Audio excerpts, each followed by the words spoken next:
Épître de Paul aux Romains, chapitre 9.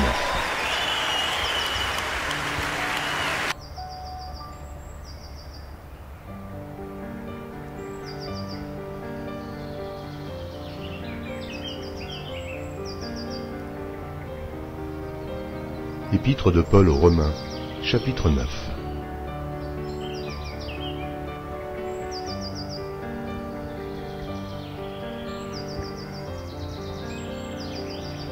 Je dis la vérité en Christ, je ne mens point. Ma conscience m'en rend témoignage par le Saint-Esprit.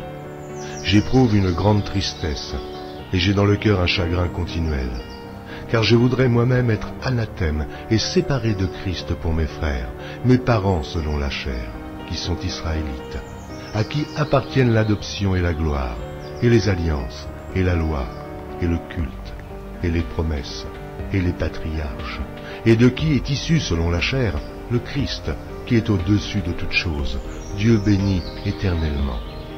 Amen.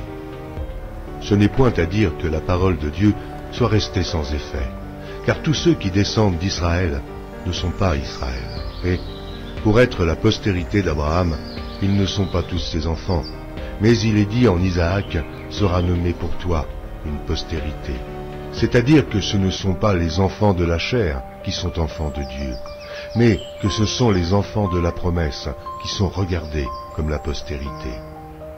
Voici en effet la parole de la promesse. Je reviendrai à cette même époque et Sarah aura un fils.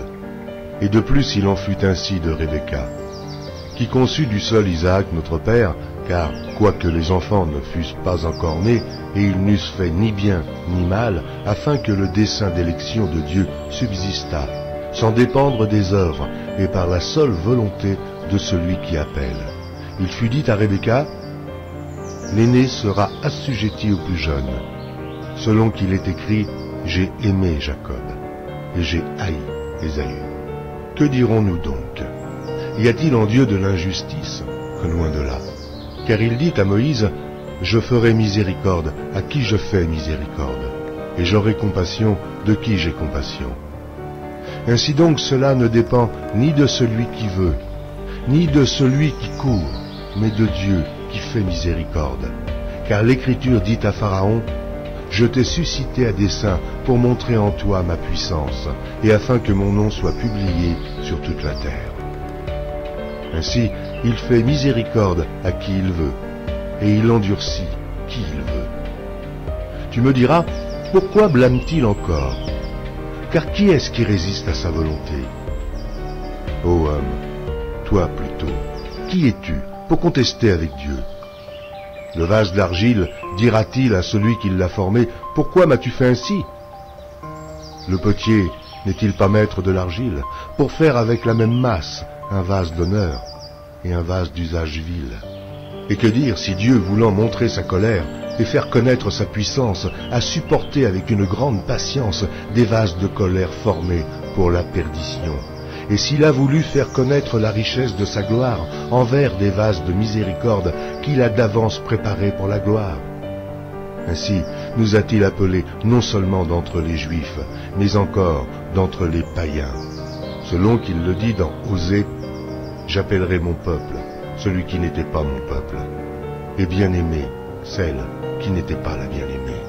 Et là où on leur disait, vous n'êtes pas mon peuple, ils seront appelés fils du Dieu vivant. Amen.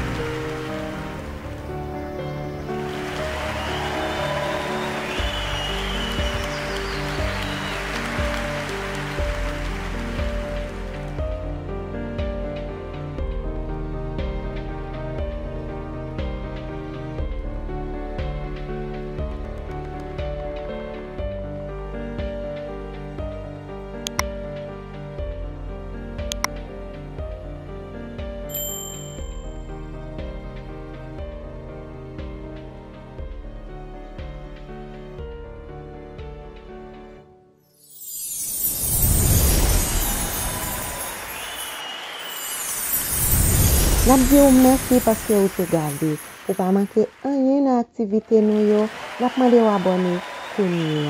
Cliquez sur le bouton mi-temps et puis activez cloche là. pour continuer bénir nous, n'a proposé 2 vidéos. Cliquez sur droite là ou bien gauche là. Merci. Bon Dieu béni.